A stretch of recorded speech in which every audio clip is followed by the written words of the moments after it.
Warga di Jabodetabek dikejutkan dengan getaran gempa pada Jumat 14 Januari 2022 sore.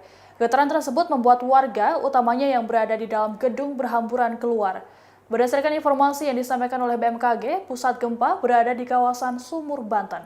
Gempa dengan magnitudo 6,7 terjadi pada pukul 16.05 waktu Indonesia Barat. Pusat gempa berada di 52 km barat daya Sumur, Banten. Kedalaman gempa yakni 10 km. Dalam akun Twitternya, BMKG menyatakan bahwa gempa tidak berpotensi menimbulkan tsunami. Meski berpusat di wilayah Banten, namun getaran gempa dirasakan cukup kuat oleh warga di Jabodetabek, termasuk di wilayah Bogor, Jawa Barat. Dalam video yang diterima oleh tim redaksi, sejumlah karyawan di gedung Tribun News Bogor di Jalan Pemuda nomor 46, Bogor, juga tampak berhamburan keluar gedung. Peristiwa gempa ini juga menjadi pembicaraan warganet di media sosial Twitter. Hal ini terbukti dari sejumlah wilayah yang menjadi trending topik. Tak hanya Jabodetabek, gempa juga dirasakan warga di wilayah Lampung. Sejumlah warga juga membagikan kondisi saat gempa terjadi. Dalam banyak video yang beredar, tampak kepanikan warga yang berupaya keluar bangunan. Sejumlah benda yang bergantung juga tampak bergoyang cukup kuat. Warganet melaporkan bahwa getaran gempa yang dirasakan cukup kuat.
Demikian Breaking News kali ini. Perbarui terus informasi Anda hanya di kanal YouTube Tribun News. Terima kasih sudah nonton.